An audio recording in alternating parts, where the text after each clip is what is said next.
Mas aí me surgiu só para dar uma alfinetada, uma questão aqui, porque o registro, muitas vezes, é uma verdadeira guerra.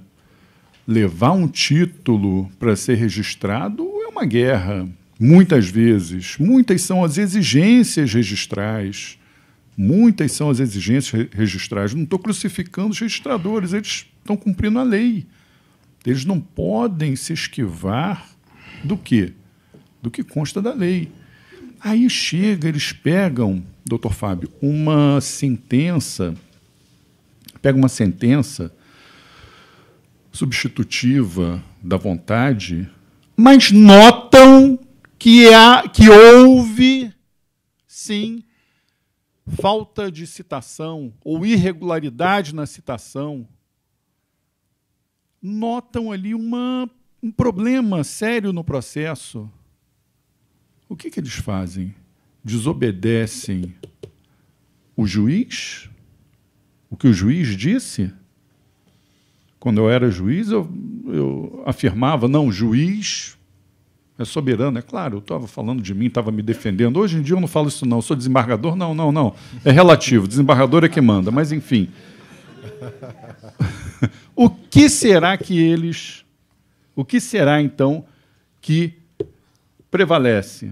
Lá, o que o juiz determinou e passou por cima e não motivou. Não motivou, não. Não quero nem saber. Não, isso aqui é isso porque eu acho que era um abraço. E chega lá o registrador que deve zelar pela função social, né, da propriedade, porque o registro, hoje em dia, também deve ser entendido sob esse prisma, e pega lá, cara, mas que juiz maluco.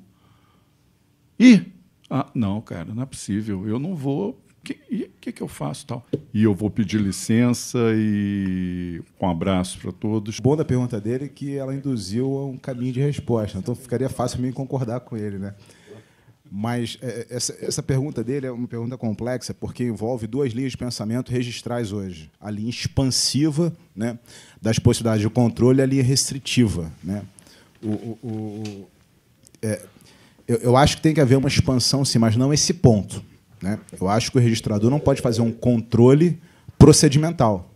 Ou seja, no exemplo dele, a falta de citação, né, o próprio processo civil trata como uma situação excepcionalíssima que autoriza a rara ação que a gente conhece, que era a nullitatis. Ou seja, se o próprio Estado juiz não pode fazer esse controle de ofício, depende do devido processo legal, depende de um complexo processo judicial de querela para desconstruir aquela realidade. Por muito mais razão, o registrador, como delegatário do poder público, tem que fazer esse controle.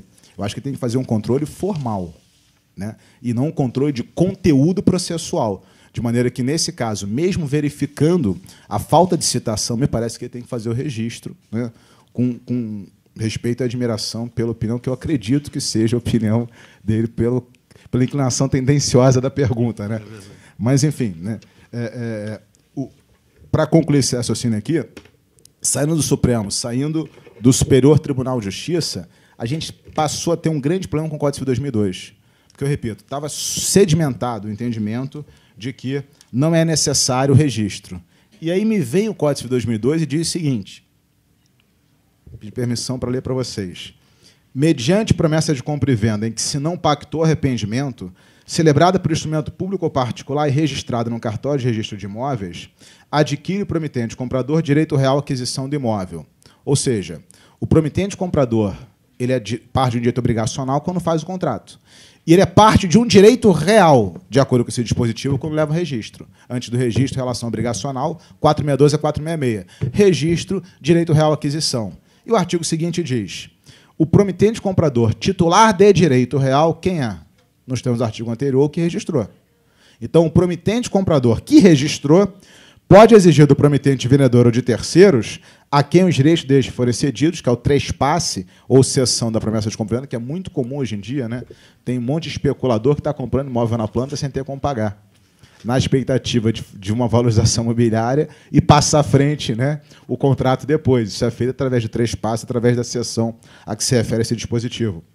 Conforme o dispositivo preliminar, E, se houver recusa, requerer o juiz de educação compulsória. Ou seja, o 1418, ele ressuscitou, pelo menos por uma interpretação literal, a jurisprudência do Supremo Tribunal Federal. E o professor Washington Barros Monteiro, para você ter uma ideia, está defendendo que a adjudicação compulsória só é possível através de registro. Isso é um perigo, porque nós abandonaríamos todo o avanço processual e, mais, desconsideraríamos um fato que é fundamental numa interpretação histórica, que é o seguinte: o Código Civil de 2002 é fruto de um projeto de 1975. Em 1975, como eu disse aqui, quem julgava essa questão era o Supremo Tribunal Federal. E o Supremo Tribunal Federal, através de 3 súmulas, disse que o registro realmente é necessário para a adjudicação. Ora, o que fez o legislador do Código de 2002? Positivou, esse é um papel do Código, né? Positivou a orientação do Supremo Tribunal Federal. Então, você tem 2 caminhos possíveis. Ignorar, né, o fato que o Código, no seu projeto, adormeceu quase 20 anos no Congresso, ou fazer uma interpretação civil constitucional promovendo valores caríssimos da sociedade, como o valor da segurança e estabilidade das relações sociais. Então, essa interpretação foi a interpretação que prevaleceu na jornada de direito civil que o Conselho de Justiça Federal promoveu, que eu tive a honra, inclusive, de participar, representando a Escola de Magistratura, junto com o desembargador Fernandes, o desembargador Carlos Santos também participou, o desembargador Marco Aurélio Bezerra de Mello. E lá, os enunciados 30 e 95 do CJF entenderam que o artigo tem que ser interpretado como uma exigência do registro, sim, tal como está posto, mas uma exigência com uma função. Qual é a função desse registro? É da eficácia erga omnes. A contrário senso, não seria função desse registro dar eficácia e reconhecer a obrigatoriedade desse contrato entre as partes. Então, a posição que tem prevalecido, eu confesso que fiz uma pesquisa ontem na jurisprudência do STJ, ainda não vi, já tinha feito, fiz ontem mais uma vez, ainda não vi nenhuma decisão pontual sobre essa questão. Vi até decisões recentes que se referem à súmula 239, mas nem vi nenhuma questão que enfrentou esse problema, certo?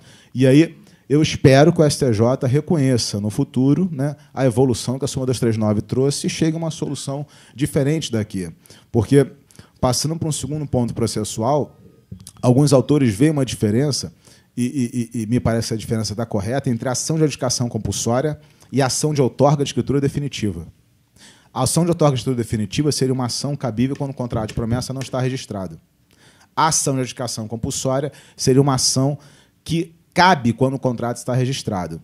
Só que 2 grandes trabalhos tem no Brasil sobre promessa de compra e venda, do professor Ricardo Arcoverde, do professor José Osório de Azevedo Júnior, são obras clássicas, afirmam que não há diferença entre as 2 ações, e essa é a posição muito respeitada entre os civilistas. Eu vejo, com toda a admiração que tenho por esses 2 autores, a diferença consistente em elementos do processo civil. Por isso que essa palestra é de processos também, não tem como a gente fugir do processo civil. Quando eu discuto numa demanda uma promessa registrada, eu estou discutindo direito real. Quando eu discuto uma demanda, promessa sem registro, estou discutindo direito obrigacional. Seja pela teoria da tríplice identidade da demanda, seja pela teoria da natureza da relação jurídica, que são as 2 teorias que tentam explicar a demanda, você vai ter diferença. Por exemplo, o artigo 10 do Código de Processo Civil vai estabelecer a necessidade de participação do cônjuge na ação de adjudicação, não vai exigir em relação à ação de outorga. Enfim, você tem efeitos diferentes, porque na ação de adjudicação compulsória, a sentença produz os mesmos efeitos do contrato, ou seja, a sentença ela cria, entre aspas, cria um contrato. Enquanto na ação de adjudicação compulsória, a sentença reconhece que já há um direito real e transforma aquele direito real de aquisição num direito real de propriedade. Então, se você entende que há diferença, você pode chegar à seguinte interpretação. Realmente, a ação de adjudicação compulsória exige registro. Ou seja, pessoalmente, eu faço uma interpretação desse dispositivo no sentido linguístico dele, não literal, porque nenhuma interpretação é literal, mas eu faço uma interpretação que seja o resultado que corresponde ao sentido linguístico dele. Na minha opinião, a promessa de compra e venda sem registro não dá direito à adjudicação. Na minha opinião, só cabe a adjudicação se estiver registrada. Aí você me diz, então cabe que perdas e danos? Você está defendendo o Supremo? Não.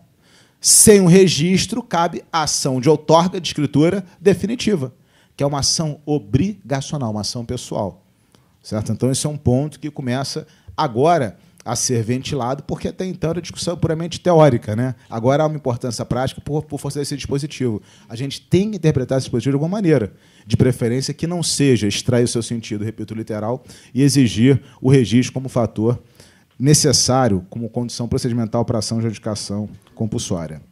Um terceiro ponto que eu coloco aqui para vocês, que foi muito discutido no Superior Tribunal de Justiça, é a necessidade outorga uxória para que haja a celebração do contrato. Ou seja, você vai até um tabelião e manifesta a vontade de fazer uma escritura pública de promessa de compra e venda. Você é casado. Você precisa da assinatura da sua mulher? Você precisa da assinatura do seu marido? Precisa da autorização ou não? Essa discussão era uma discussão que o SJ travava da seguinte maneira. O que é esse contrato que você quer celebrar? Uma relação obrigacional. Voltamos à questão anterior. Uma relação obrigacional. Se é uma relação obrigacional, automaticamente está dispensada a outorga uxória.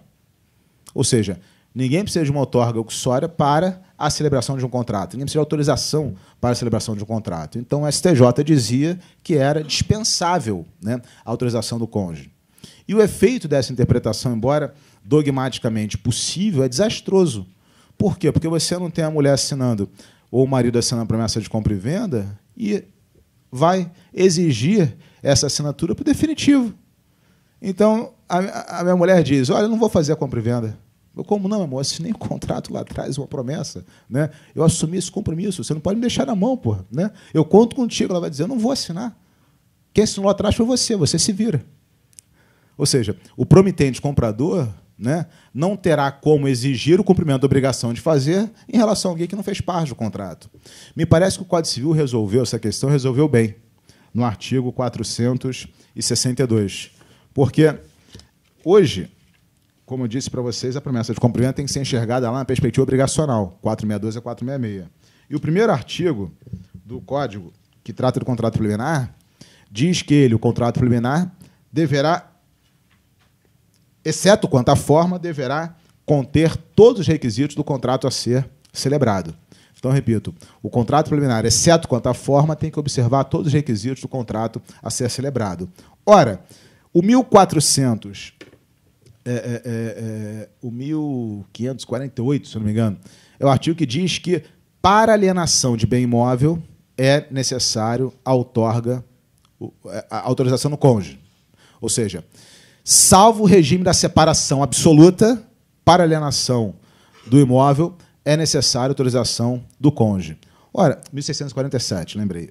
Então, o 1647, inciso 1, ele estabelece que o marido ou a mulher, para vender, precisa da assinatura de sua mulher. O que você faz? Você transporta esse raciocínio para a promessa. Tudo que o contrato definitivo exige, a promessa vai exigir também. Então, você pergunta, esse sujeito casado, número 1, é casado pelo regime da separação absoluta? Se for absoluta, não precisa. Então, ele pode fazer a promessa de compra e venda sem problema nenhum, sem exigir a autorização do cônjuge, porque lá na frente, na hora de cumprir o definitivo, ele também não exigirá. Segunda pergunta, esse sujeito é promitente comprador ou promitente vendedor? Porque se ele for promitente comprador, ele não precisa do cônjuge, já que a exigência de 1647 é para venda. Entendeu? Então, o que você faz? Na hora de você examinar um contrato preliminar qualquer, incluindo a nossa promessa de compra e venda, é preciso que você olhe para o contrato definitivo, examine todos os requisitos necessários para o definitivo e os transporte para o contrato preliminar. Em outras palavras, o que o contrato definitivo vier a exigir, o contrato preliminar também exigirá.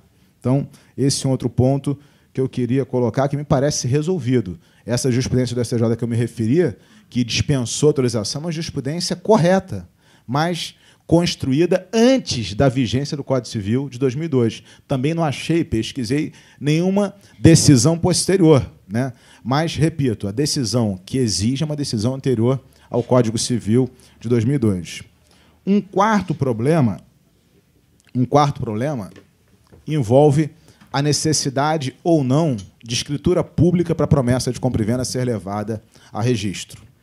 Seria ou não necessário a celebração do contrato com uma forma solene para que esse contrato pudesse ser levado ao registro imobiliário?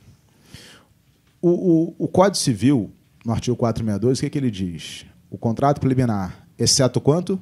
A forma, terá que observar os requisitos do contrato principal. Então, me parece que o 462, de cara, já dispensa a forma. Só que existe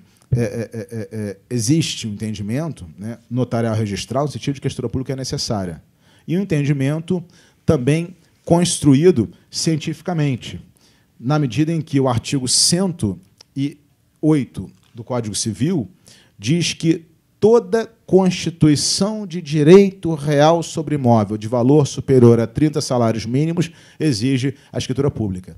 Então, eles pensam, bom, se o 108 exige escritura pública para a criação de direitos reais sobre imóvel de valor superior a 30 salários mínimos, se o 1417 diz que a promessa de compra e venda registrada cria um direito real, eu faço uma interpretação sistemática entre o artigo 1417 e o artigo 108 para chegar à conclusão de que a escritura pública é necessária para a promessa de compra e venda de bem imóvel que ultrapasse o valor de 30 salários mínimos. Né? Me parece, embora eu não concorde, uma posição muito bem defensável. Mas eu não concordo por uma razão muito simples. O artigo 108 do Código Civil, ele tem a seguinte redação: não dispondo a lei em contrário, a escritura pública é essencial à validade dos negócios que visem a constituição, transferência, modificação, renúncia de direitos reais sobre imóveis de valor superior a 30 vezes o maior salário mínimo vigente no país. Ou seja, a escritura pública é necessária, não dispondo a lei em contrário. Percebam que o 1417 do Código Civil ele é textual, ao dizer que a promessa de compra e venda pode ser celebrada por instrumento público ou por instrumento particular. Então, o 1417, ao dizer que a promessa pode ser celebrada por instrumento particular, ele traz uma exceção permitida pela regra do 108, que é o fundamento, né, da posição contrária. Então, o próprio 108 traz, na sua redação, uma natureza dispositiva e não imperativa. Então, seja porque o 108 é dispositivo e o 1417 representa uma exceção permitida pela disposição do 108, e seja porque o 462 diz que, exceto quanto à forma, o contrato definitivo tem que respeitar os requisitos do principal, me parece que a promessa de compra e venda, seja qual for o valor do imóvel, pode ser celebrada por instrumento particular e levada a registro imobiliário. Isso aqui é um tema polêmico, né? É um tema que ainda não foi definitivamente resolvido aqui no Brasil. Uma terceira questão que eu queria colocar com vocês, para vocês, já mencionada no início, envolve a cobrança de juros no pé. E eu estou me referindo à perspectiva obrigacional da promessa de compra e venda. Então, as incorporadoras que têm na promessa de compra e venda um mecanismo eficiente, né, de realização da sua atividade econômica, incorporação imobiliária é um tema interessante. Eu estou escrevendo sobre ele e é interessante porque muita gente se refere a contrato de incorporação imobiliária, quando, na verdade, a incorporação imobiliária, tem o doutor Ronan, que é um especialista, que até trocou umas ideias comigo sobre isso, a incorporação imobiliária, na verdade, é uma atividade complexa, uma atividade que se desenvolve através de vários instrumentos, um dos quais é a promessa de compra e venda. Na verdade, a promessa de compra e venda é só uma relação jurídica, uma situação jurídica que, reunida com diversas outras, permite o desenvolvimento dessa atividade econômica, que é a atividade de incorporação. Só que, como eu disse para vocês, o Superior Tribunal de Justiça ele vinha decidindo, o TJ decidia assim há muito tempo, né, tanto que houve a referida ataque ao Ministério Público, que, durante a obra, não faz sentido você cobrar juros, porque juros é uma remuneração do capital. Então, na realidade, se você está prometendo comprar, você automaticamente está prometendo pagar. Certo? Você está assumindo uma dívida. Então, se você está prometendo pagar futuramente o valor, o preço, tecnicamente, da compra e venda, que você ajustou já previamente na promessa de compra e venda, porque é requisito, né? O que tiver no definitivo tem que estar no preliminar. Se você tem um valor a pagar, não faz sentido você se considerar imediatamente devedor de uma dívida vencida a justificar a incidência de juros, né? Ainda mais juros de natureza remuneratória. Não há o que remunerar, né? Então, esse entendimento prevaleceu até que, recentemente, o Superior Tribunal de Justiça decidiu, por sua segunda sessão, né, que é o órgão competente para dirimir divergência entre as turmas de direito privado do STJ, a terceira e a quarta turma, que é possível a cobrança de juros num pé, com argumentos que eu achei argumentos discutíveis. Por exemplo, a pessoa ganha dinheiro com investimento, né? Ou seja, a pessoa que compra na planta vai ganhar dinheiro, né, com imóvel. Primeiro, que se fatam de respeito, né, à ilicitude da cobrança, e segundo, que não é certo, né, o ganho nessa operação. É uma operação de risco, né, e quem está correndo risco é o promitente comprador, né? Então, esses são argumentos que foram também utilizados por essa decisão. A quarta, para seguir aquela ordem que eu coloquei aqui, a quarta questão envolve outro ponto processual também interessante sobre a promessa, que é a seguinte. Tem dois pontos aqui, um processual e um material. A cláusula penal nas promessas de compra e venda vinham gerando para os promitentes compradores a perda, muitas vezes, de 60%, 70%, 80%, 90% e até 100% do valor que eles pagavam durante a obra. Então, o sujeito dava lá 200 mil de entrada, pagava parcelas, e no curso da relação, por alguma razão, não tinha condições de continuar a pagar. Então, ele dizia, me dá o que eu paguei, né, e fica com o imóvel. E a consultora dizia que, de acordo com o contrato que foi celebrado de promessa de compra e venda, a perda seria total. O primeiro passo em favor do consumidor foi o CDC proibir a cláusula de decaimento. Então, nas promessas de compra e venda submetidas ao regime consumerista, do direito civil de consumidor, a perda de 100% é inválida, certo? A perda de 100% gera nulidade dessa cláusula. E aí, o que muitas incorporadoras passaram a fazer? prever, né, percentuais diferentes. Não, então, 100 não pode, vou prever 90%. Né? Então, vou deixar aqui 90%, 85% de perda e dou lá 10%, 15% de volta. E aí o STJ começou a ser provocado sobre essa questão e começou a decidir o seguinte, olha, o artigo 51, inciso 1 do CDC, veda perda, diminuição, ou seja, limitação de qualquer natureza do dever de indenizar. Ou seja, a cláusula penal é uma pré-fixação de perdas e danos, ela tem natureza indenizatória. Então, como o 51, inciso 1, veda qualquer limitação, a reparação tem que ser feita de maneira integral, porque esse é um princípio, inclusive, que inspira não só a responsabilidade civil contemporânea, como a própria relação de consumo por expressa disposição legal no artigo 4º. Né?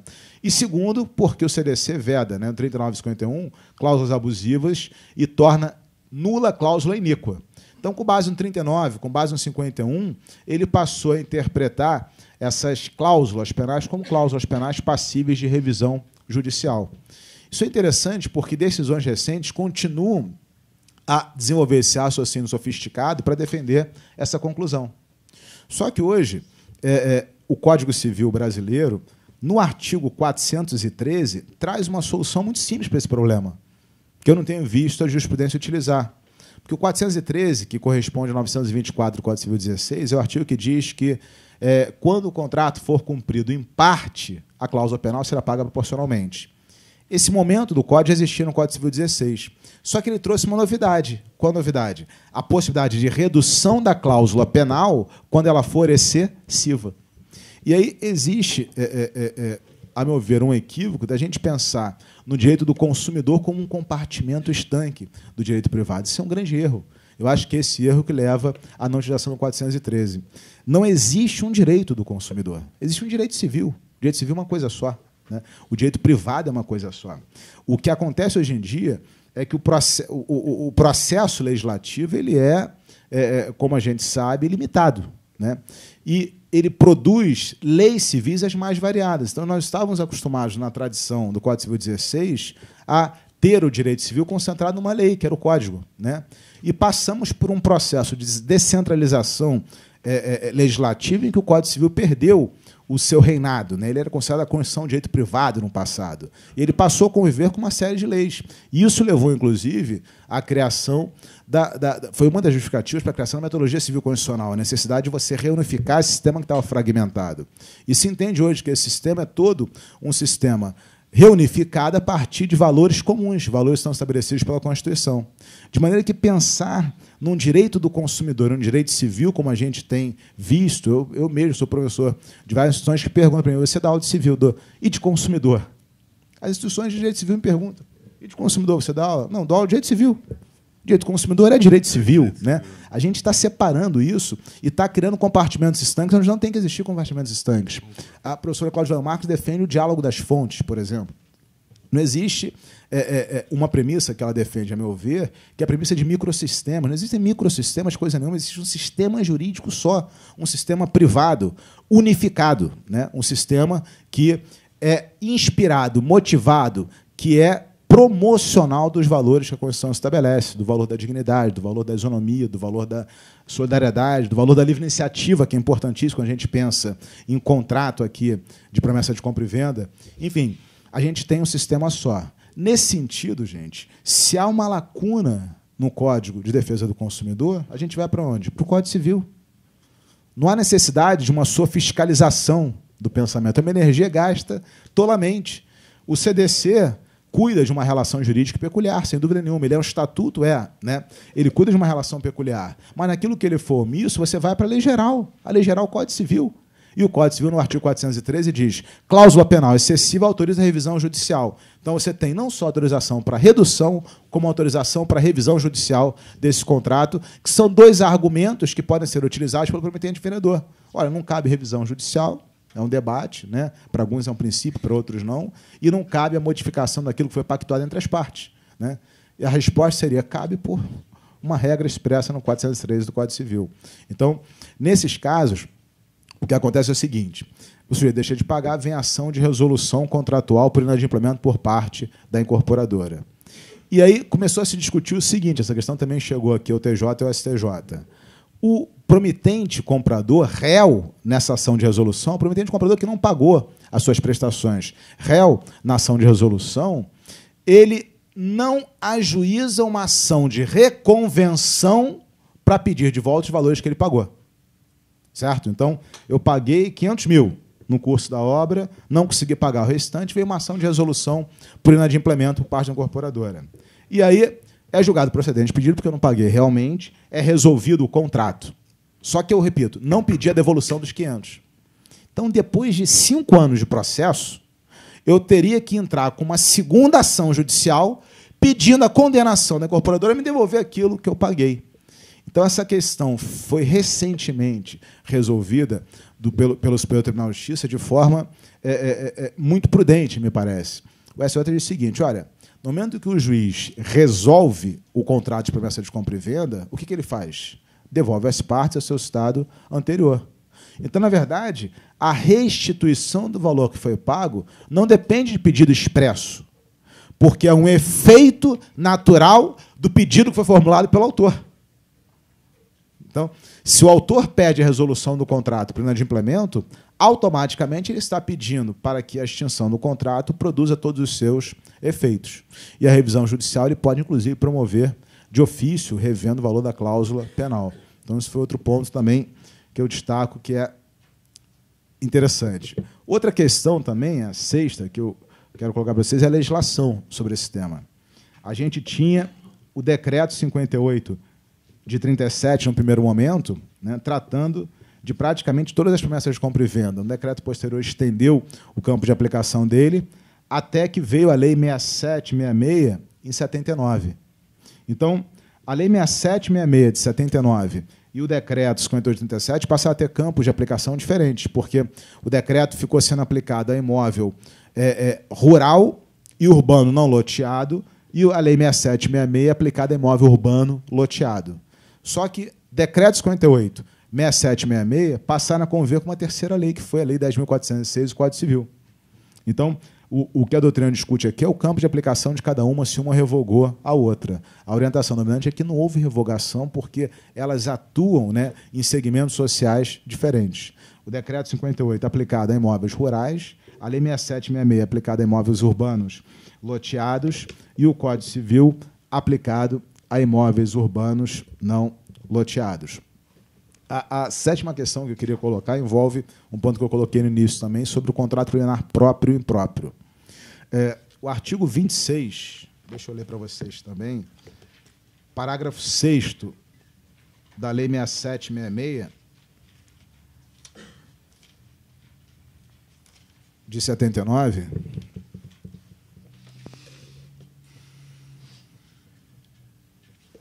ele diz o seguinte: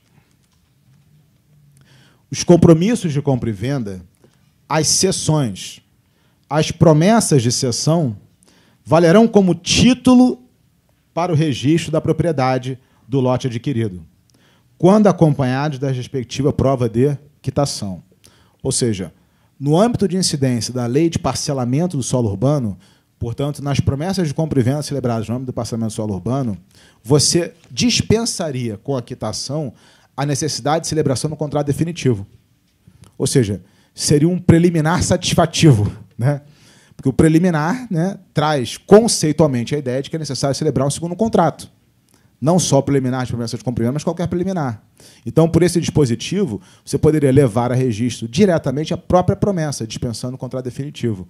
Essa é a qualificação de contrato preliminar impróprio, né? E há, na doutrina, repito para vocês, uma orientação que pretende expandir, né, o campo de aplicação do artigo 26, parágrafo 6º, para todas as relações contratuais que envolvem a promessa de compra e venda, que é uma situação, a meu ver, delicada, primeiro por ausência, né, de previsão, e quando a gente está falando de registro, a gente está falando de um instrumento de realização do valor constitucional da segurança, da estabilidade de relações sociais.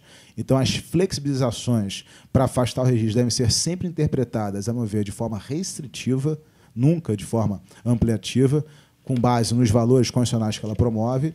E segundo, porque você tira um mínimo de segurança que a parte teria se fosse até um cartório, se fosse até um tabelião, se fosse até um profissional, né, delegatado do poder público que tivesse condições, né, cumprindo o seu papel social de instrumentalizar juridicamente melhor aquela manifestação de vontade delas. Mas é uma tendência que eu espero ver rechaçada. O CJF já deu o primeiro passo. Aprovou o enunciado dizendo que o contrato preliminar impróprio tem que ser a regra, né? Me parece que devemos ser não conservadores, né, mas cautelosos, né? A cautela, muitas vezes, representa um avanço. Então, o contrato preliminar, interpretado como ele é, um contrato prévio, né, que vai exigir necessariamente o contrato definitivo posteriormente.